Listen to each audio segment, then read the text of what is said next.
What's up guys, Jeremy here and welcome back to my channel. If you've been following me for a while, you've probably seen a lot of my house flipping videos that I've been posting lately, but if this is your first time here, let me introduce myself. What's up, my name is Jeremy Mateo and I'm a Hawaii real estate broker and investor. This is my first official year of getting into the flipping game, and since my world revolves around real estate, I naturally, want to document everything and put it on this channel. As I was saying before, I have been posting a bunch of videos on flipping houses and documenting my first couple of flips. So I thought, hey, why not make a simple step-by-step how-to video, which will begin shortly. Before we do that, I have to ask you to please smash the like button and subscribe to my channel. It really helps my channel grow. And while you're at it, go ahead and follow me on all my other social media platforms as well. Thank you. All right, now let's get this video started. So first step, before you do anything, the first thing you need to do is one, understand your strengths and weaknesses. When it comes to flipping homes, there's generally two sides to this. There is the real estate side, and then there's the construction side. And in between all of that is a whole bunch of different things that require different types of skill sets. So understand, are you good with real estate? Maybe are you a realtor? Do you understand the construction side? Are you a GC, or do you have any trade work experience? Or maybe it's none of those, but you're really organized. You're good at creating systems, getting things done, maybe finding deals or making spreadsheets. Or maybe it's, like none of that, but you are really good at networking, which, you can find people with these skill sets to help you. Whatever any of those that pertain to you, understand what it is, because chances are you won't possess all of these skills. And at some point, you will need to network and find someone that has the skill sets that you don't. Like me, for example, I am a real estate broker. I have been in the business since 2014. I understand the real estate market here in Hawaii, but I don't know jack about construction, and that is okay. But because of my real estate experience, I already knew the market and I knew how real estate works, which is what our next step is. Step two is understand your market. This means understand the real estate market that you are in. Typically, when you start out flipping homes, you want to start out where you live or near where you live. I live in Hawaii, so I started to flip homes in Hawaii. Maybe one day I'll flip homes in the mainland, but for now, since I'm starting out, I will start here because I don't understand the real estate market in the mainland. When it comes to understanding your market, you basically want to know how much homes are selling for and in what kind of condition, how fast they're selling. Is it a good location? Is it highly desirable? Are there schools, etc., all that important stuff. If you're just starting out, of course you want to start at a low price point, but low price point is very subjective. I bought my first flip for $540,000, and then when I sold it, it sold for $795,000. To me, $540,000 is a low price point, but to someone in a different market somewhere else, that could be high. My best advice here is to just start with what you are comfortable with. To me, starting my first flip at that price point wasn't too intimidating, but only because I understand the market. I knew that neighborhood well and what homes were going for, so that when I knew I could buy it at $540,000, I knew that it was a good deal right away. So how do you understand your market? Well, it's honestly simple as going on real estate websites, like realtor.com, and just seeing different homes in different neighborhoods and seeing what their prices are. You basically want to familiarize yourself with these different neighborhoods, and so that if and when a deal comes to you, when it hits your lap, you can spot it right away, just like how I did with mine. All right, next step is step three, assemble your team. Avengers!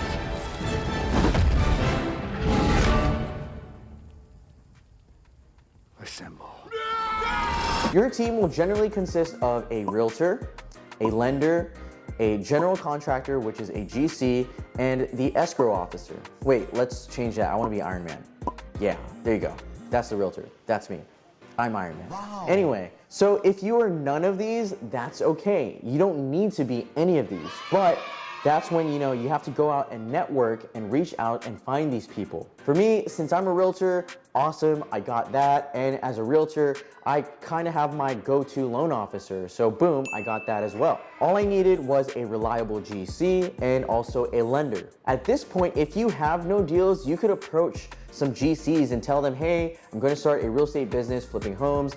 I'm in search of a reliable and affordable GC. Is it okay if I reach out to you for an estimate? Easy, you know, almost always they're going to say yes because they want your business. For a lender, this could be a loan officer, one who can lend with traditional lending. This is your conventional loan, your FHA loan, and if you served in the military, this could be your VA loan. But these loans are typically not good for flipping. The loans that are good for flipping come from hard money and private money lenders. And that's what I use to fund my flip. If you don't know what hard money and private money lenders are, I actually made a video talking about them. So feel free to check out that video. I'll put a link to that video in the description below. But once I found my hard money lenders and understood what kind of lending terms they had, then I was ready to start hunting for deals. Also, I will speak more about the lenders in a later step. All right, so you got your team, you know, you got your realtor, you got your lender, you got your GC.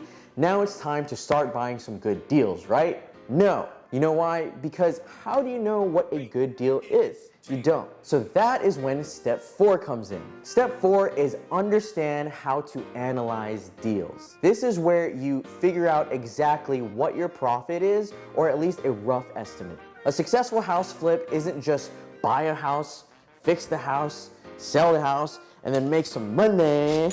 No, it's not like that. Yes, you will know what you could buy it for and sell it for, but really the most important thing here is to understand all your costs. Typically, there's of course the purchase costs, there is the renovation costs, the money costs, which is the interest if you're getting a loan, there is the holding costs, such as utilities, if any, the monthly association fees, if any, the closing costs, and of course realtor costs, because you need to pay your realtor when you sell.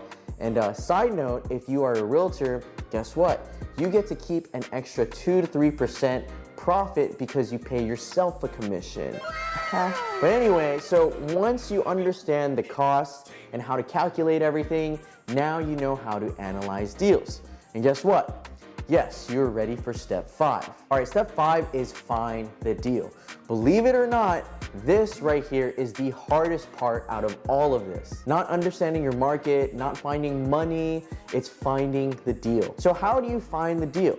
Well, there are a couple different ways. There is one, the MLS. This is where your realtor comes in, you know, or you could use realtor.com or any website like that. However, in my experience, you know, for Hawaii, it is very hard to find a good deal on the MLS, especially in today's market. You know, homes are being bought for way over asking price. You know, if it gets bidded up, then there's no point in buying it because it's no longer a good deal. The key to a good flip is buying as low as possible. I will say though, it's not impossible, but to find a good deal on the MLS is extremely hard, especially right now, at least for Hawaii anyway. Then besides MLS, you have wholesalers.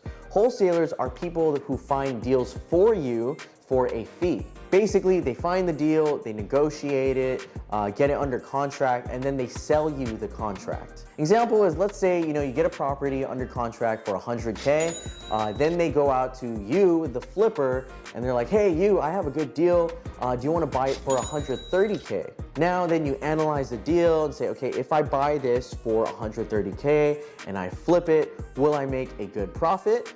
If yes, then boom, you buy the deal, you got the deal, and then the wholesaler makes the 30K difference. I actually bought the flip I'm working on now from a wholesaler. Next way you can find deals is my favorite, off market. You can find these deals through a lot of different ways. You know, there's writing letters, sending mailers, cold calling, door knocking, and if you guys know me, my favorite way is through word of mouth, through social media.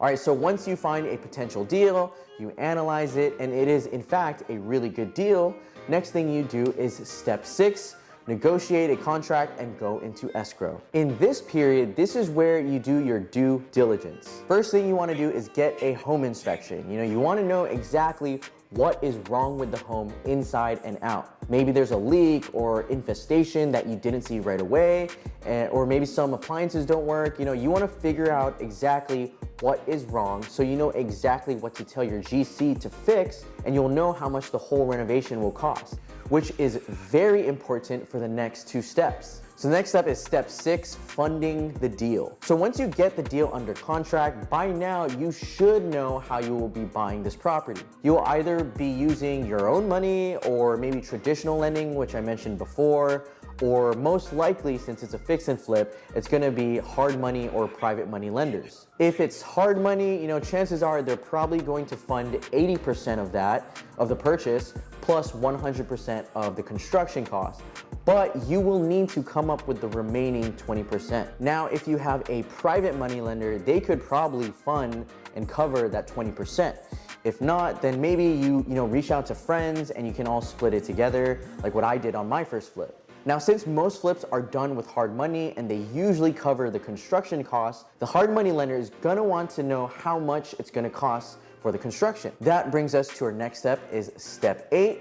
Get renovation estimates. These estimates are called bids. And typically when getting these bids, you don't want to just get one, you want to get at least 3 to compare. Finding good GCs may be a little difficult, especially if you're like me and you don't know anything about construction. But of course, you just want to find someone who is budget friendly, great quality, someone you can trust, someone who can do the job quickly and is reliable. However, most of the time it is impossible to find a GC with all of these. So that is why you want to get at least 3 bids. You compare their pricing with each other with your best judgment. And remember, the cheapest isn't always the best. If a GC gives you a good deal, just make sure you trust them.